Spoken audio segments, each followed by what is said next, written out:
Halo semuanya, kembali lagi bersama aku, Intan, di Kuasin, kumpulan tugas Intan. Oke, di video kali ini aku akan membahas mengenai observasi dan wawancara ketika di pesantren dan madrasah. Asal-usulnya, aku ini ada tugas mata kuliah konseling pesantren dan madrasah. Jadi tugasnya ini satu madrasah, satu pesantren. Pesantrennya ini aku ambil observasinya di daerahku, lebih tepatnya di desaku. Terus kalau yang madrasah ini di wilayahku tapi nggak di desa, lebih tepatnya tetangga desa gitu. Aku di sini bukan bermaksud untuk membanding-bandingkan pesantren atau madrasah atau pesantren dengan pesantren atau sebaliknya madrasah dengan madrasah, tapi lebih kepada evaluasi kita sebagai generasi muda ingin mengetahui apa sih problem dari BK sendiri seperti apa, guna untuk kedepannya nih apa yang harus kita lakukan sebagai generasi muda. Apalagi saya pribadi merupakan menempuh mata kuliah di UINSA, yaitu Prodi BKI. Oke. Yang pertama aku akan membahas mengenai pesantren. Jadi pas aku waktu ke pesantren itu aku melakukan izin terlebih dahulu kepada pihak yang bersangkutan. Jadi kebetulan pengasuh pondoknya ini ada keluargaku, lebih tepatnya kakekku itu punya saudara. Nah saudaranya ini yang merupakan sesepuh di sana. Ya udah aku melakukan observasi di sana, tapi melalui temanku, bukan saudaranya kakekku, bukan. Oke, langsung saja. Jadi ketika aku melakukan observasi dan wawancara, aku disambut baik sama teman aku, tapi bukan teman dekat sih, kayak lebih cutting sama adik cutting gitu, adik tingkat gitu. Dan aku pun baru melakukan tanya jawab itu ketika itu aja, selebihnya nggak ada. Jadi aku kenalnya mbak itu gara-gara dulunya sempat ada event lomba, terus mbaknya itu panitia, makanya aku punya nomornya. Oke, langsung saja ke pembahasan. Jadi pesantrennya ini ternyata nggak ada BK-nya. Terus saya tanya kalau melakukan penanganan kasus atau melakukan edukasi kepada santri-santri di sana itu seperti apa dan bagaimana. Jadi di sana itu terdapat struktur kepengurusan. Jadi kayak ada yang pengurus, pengasuh, terus pembina, gitu-gitu. Lah,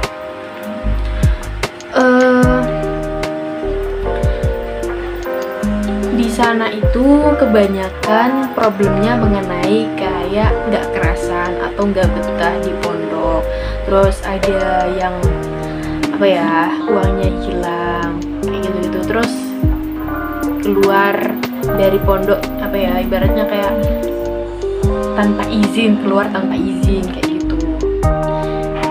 Dan aku pun sebagai alumni pondok itu merupakan hal yang wajar, yang kalau nggak ada itu nggak merupakan dikatakan pondok gitu loh. Maksudku kayak itu merupakan suatu emang khasnya gitu. Pasti ada suatu permasalahan tuh seperti itu, yang hal kayak nggak kerasan lah, terus nyelintung, tahu nyelintung ya, oke, rahasia itulah. Oke, terus kalau ada suatu permasalahan, kata dari si pengurus itu lebih kepada pengurusnya yang menghandle. Terus ya kalau semisal pengurusnya bisa handle, ya nggak apa-apa. Kalau kan ada suatu permasalahan itu bisa pengurus itu nggak bisa menghandle sepenuhnya gitu. Jadi ada terlibat pengasuh ini atasnya pengurus. Nah, kayak seperti kemarin tuh diceritain kayak ada uangnya yang hilang. Nah, di pengurus di sana itu belum sepenuhnya bisa menangani permasalahan seperti uang hilang itu. Jadi mereka lebih melibatkan kepada pengasuh.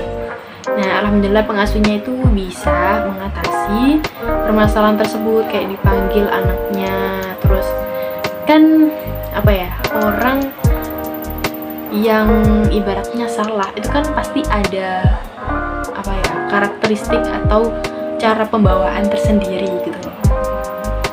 Jadi si pengasuhnya ini tuh tahu mana yang salah, yang mana katanya sih seperti itu.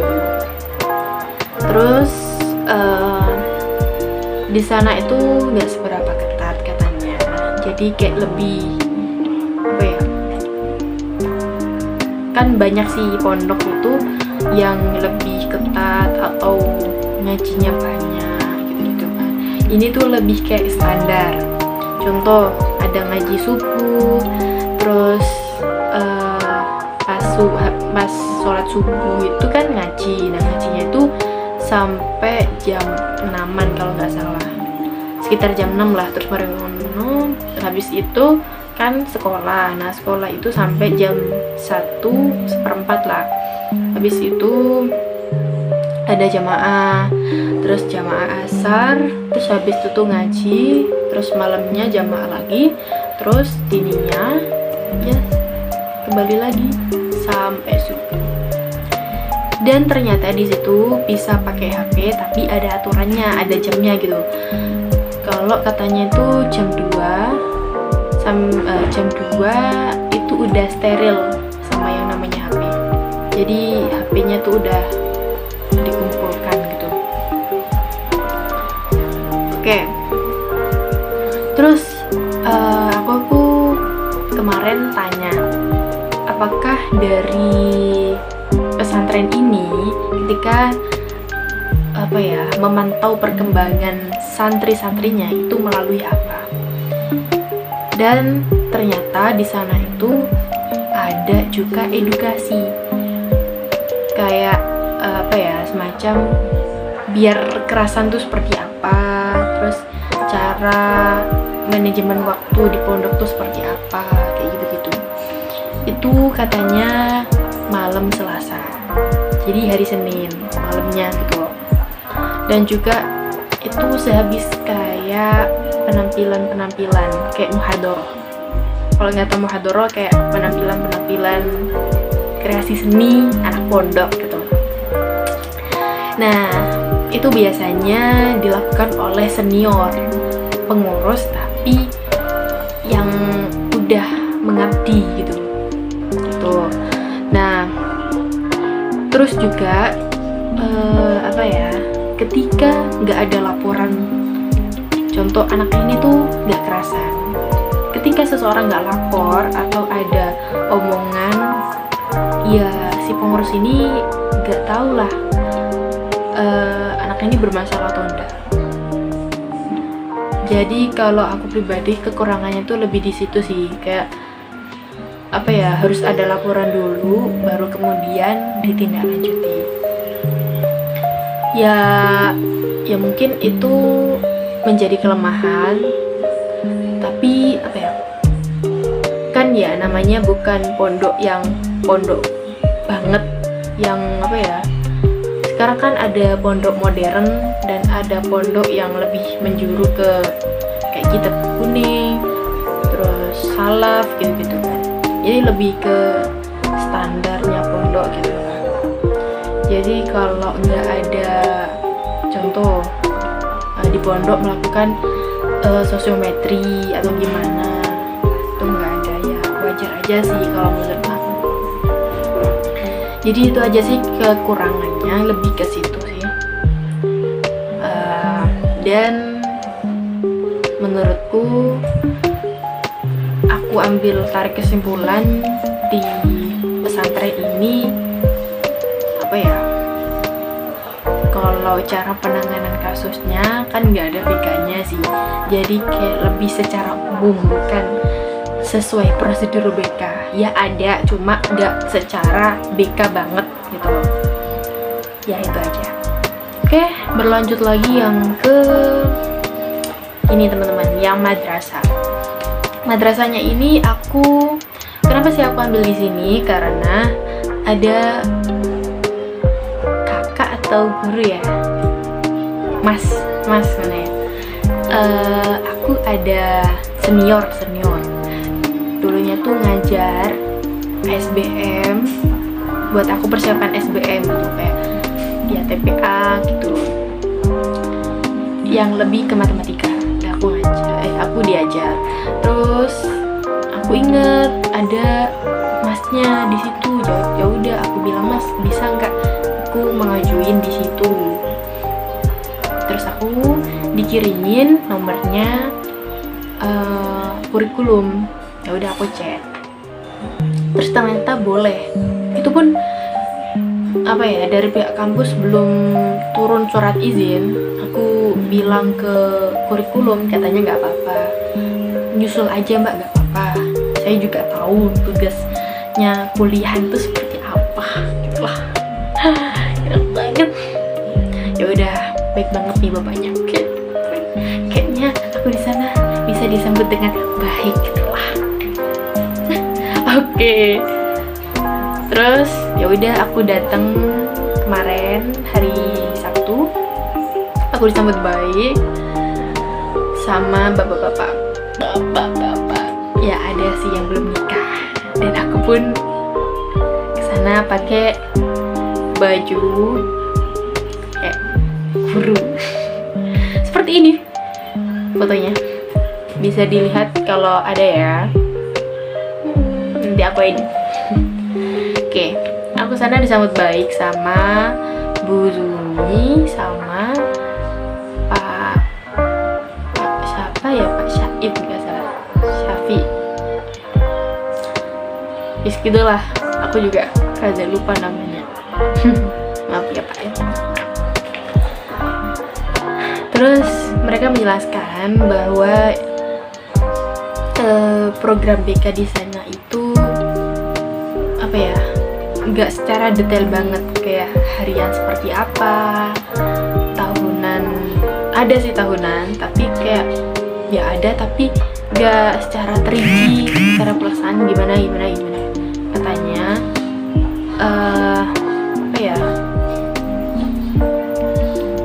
Nggak tahu sih, mungkin manajemen waktunya kurang, karena di sana katanya tuh cuma 3 hari aja produktifnya di sana.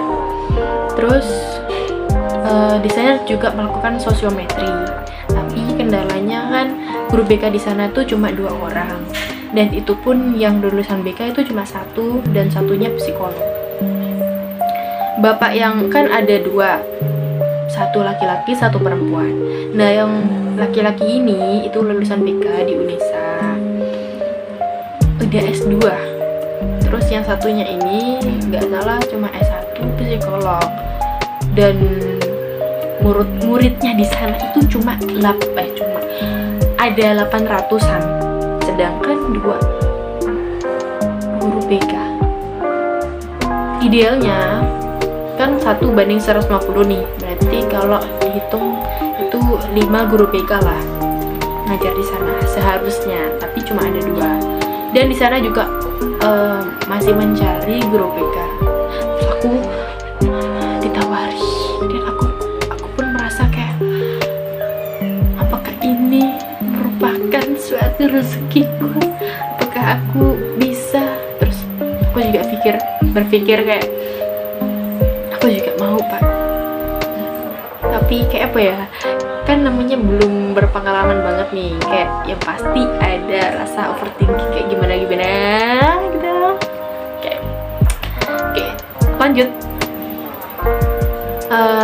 Nggak detail gitu ya tadi ya. Terus mereka juga melakukan sosiometri. Nah sosiometrinya ini bisa aku cantumin di sini lah ya. Sosiometrinya ini itu banyak, tapi mereka kewalahan karena cuma 2 orang kan. Jadi kalau melakukan panggilan-panggilan ya kan menumpuk sampai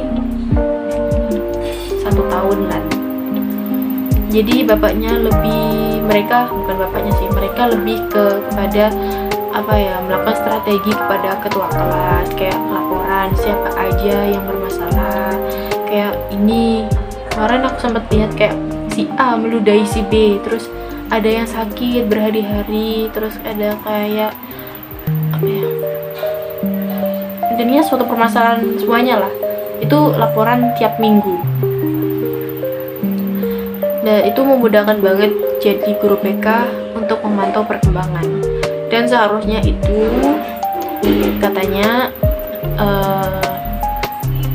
wali kelas itu seharusnya mengetahui terlebih dahulu daripada BK-nya gitu. Tapi ya mau gimana lagi, untuk untuk kebaikannya maka BK melakukan tindakan.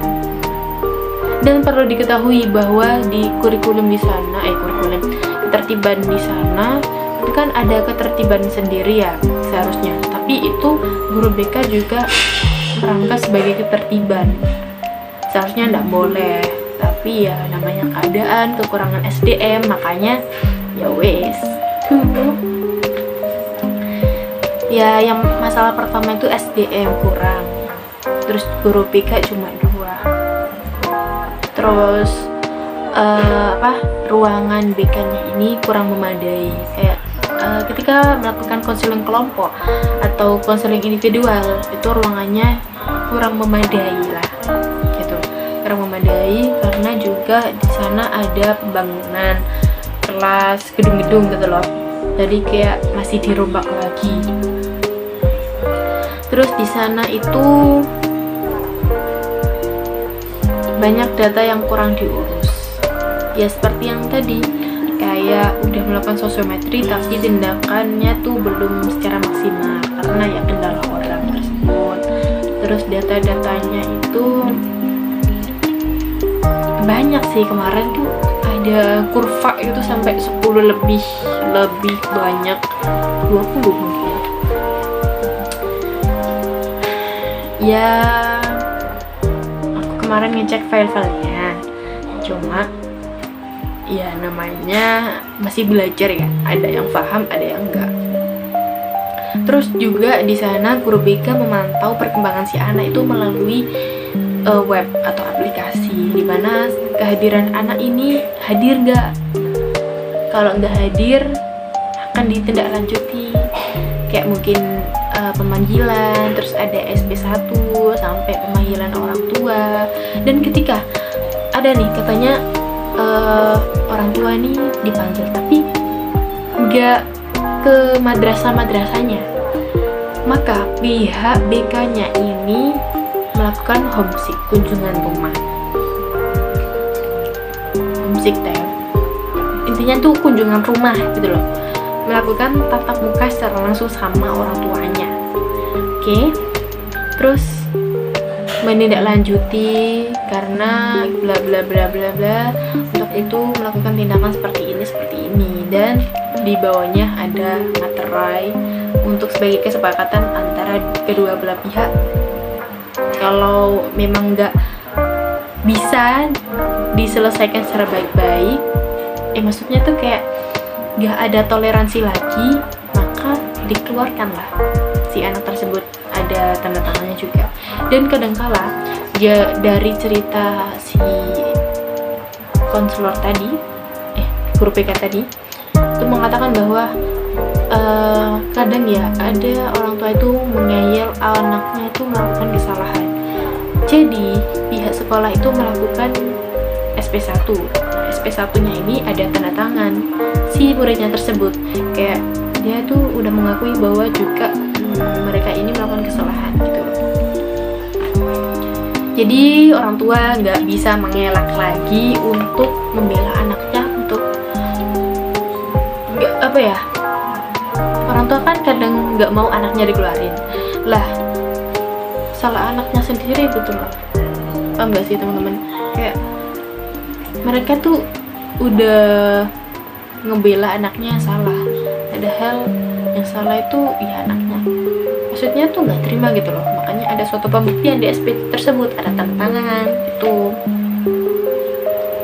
Terus juga kebanyakan dari problem di madrasah yang aku observasi ini lebih ke permasalahan broken home, bullying, terus kemudian masalah perekonomian. Broken home ini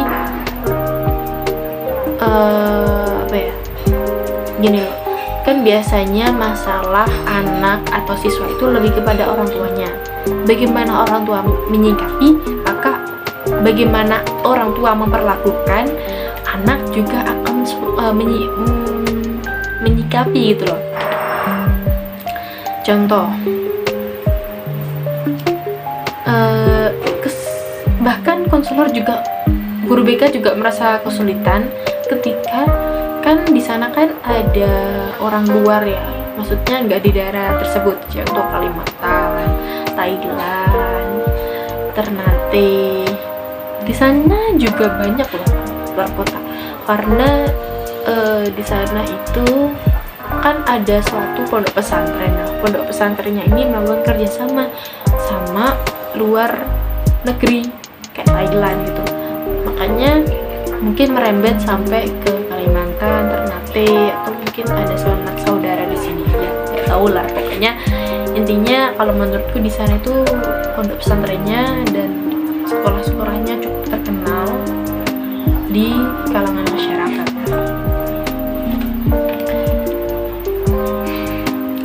Nah, kembali lagi kepada permasalahan.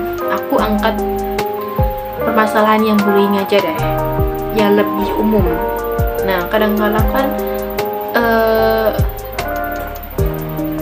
bullying dilakukan di sekolah, kayak mengejek anak-anak yang berkebutuhan khusus. Di sana juga ada anak yang berkebutuhan khusus, teman-teman. Jadi gini, teman-teman perlu diingatkan bahwa setiap sekolah itu diwajibkan sekarang ya, diwajibkan untuk tidak memilih murid. Jadi apa ya, lebih terbuka sama murid ABK gitu loh. Jadi ya kalau ada murid ABK ke situ, ya wes terima aja. Dan ketika aku melakukan tanya jawab, mengatakan seperti itu, terus ditanggapi sama pihak sana bahwa MTS di sana itu sudah sejak dulu dari apa ya, sesepuhnya, guru besarnya, atau yang ibaratnya yang paling atas, yang tapi udah meninggal, kayak dulu itu berpesan sama ya guru-guru di sana bahwa seburuk apapun muridmu, sebaik apapun muridmu, terimalah. Jadi kayak nggak ada seleksi gitu loh, kayak ya wes sekalian daftar di sekolah di situ, mereka menerimanya. Kita melakukan modifikasi si anak tersebut, meskipun anak tersebut masih dikatakan bandel, masih kayak nggak ada perubahan, tetap kita melakukan modifikasi. Tapi kalau itu membahayakan apa ya, konsentrasi si anak lain, siswa lain, contoh dia melakukan perbuatan yang melanggar ketertiban, ya otomatis supaya tidak mengganggu yang lain, maka bisa dilakukan SP atau sampai pemanggilan orang tua, atau juga sampai pengeluaran si anak tersebut.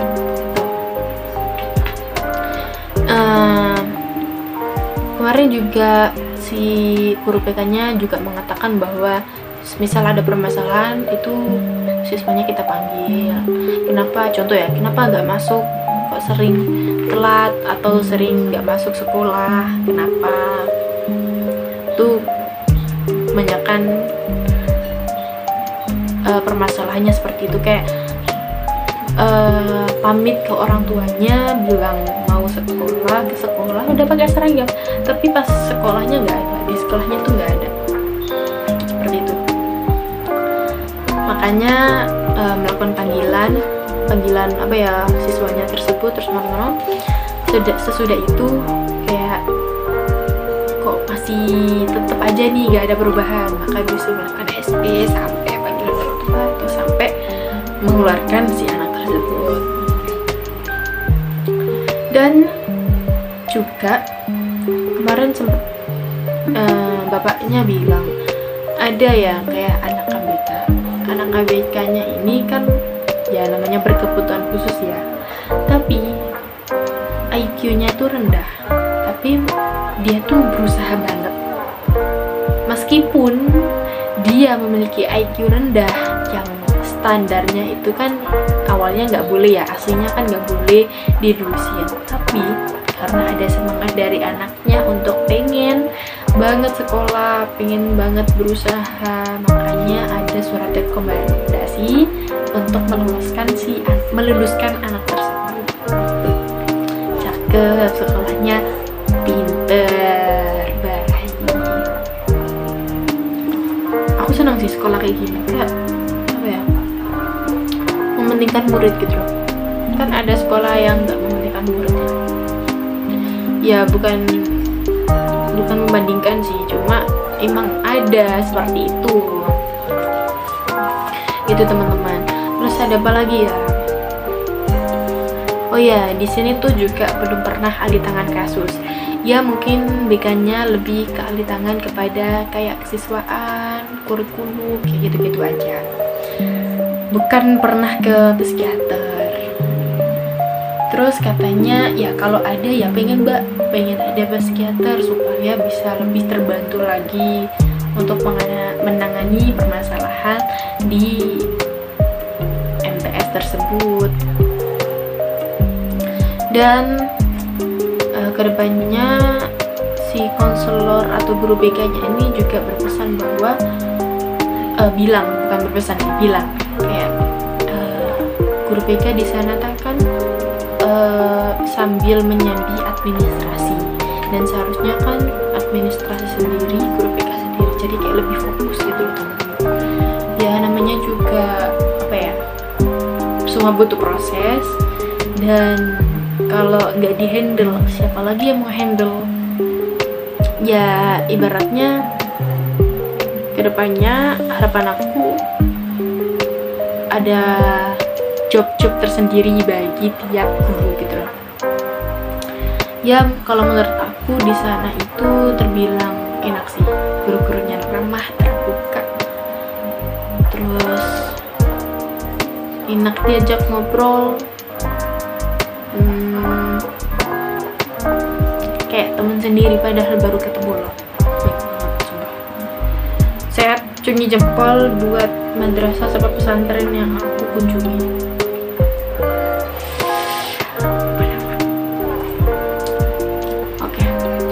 Jadi kesimpulannya di yang madrasah ini, pertama kekurangan SDM, kemudian mereka di sana juga kewalahan kan ya semuanya berasal dari SDM, intinya tuh SDM, kekurangan SDM. Terus habis itu perombakan ruang karena ada gedung baru yang direnovasi atau dibangun, ya kurang tahu lah, intinya masih di sana tuh masih belum tertata rapi gitu. Jadi kayak ruang untuk konseling itu masih kurang mumpuni dan kurang memenuhi standar BK. Terus di sana itu kekurangannya kalau menurutku kedepannya mungkin lebih orang-orang yang berpengalaman pada bidang BK. Kayak di sana kan ada apa ya, lulusan psikolog. Ya nggak apa-apa sih kalau memang itu orangnya bisa, tapi kalau menurut aku diusahakan untuk lulusan BK aja, jadi kayak lebih tertata, tahu nih apa terapi apa, teori apa, teknik apa.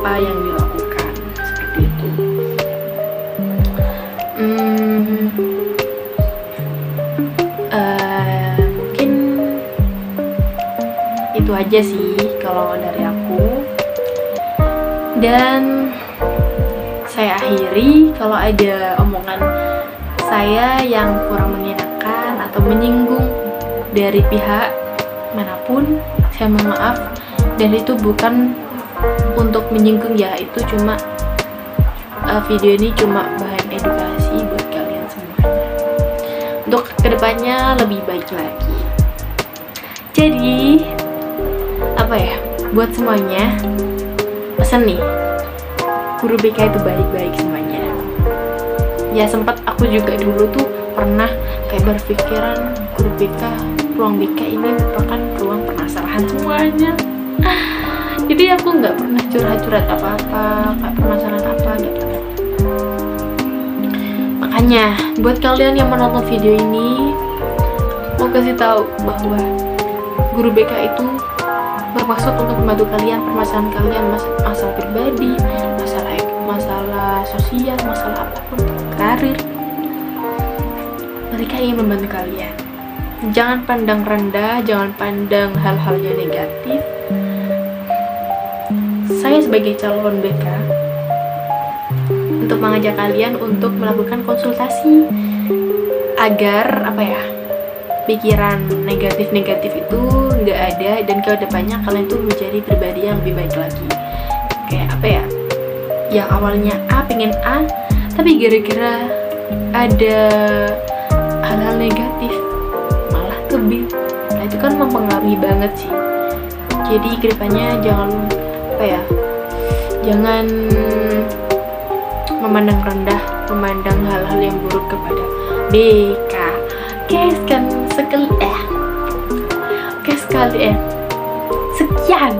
Sekian dari saya. Apabila ada salah kata, mohon maaf yang sebesar-besarnya. Terima kasih. Sampai jumpa pada video berikutnya di puasin kumpulan tugas. Bye bye.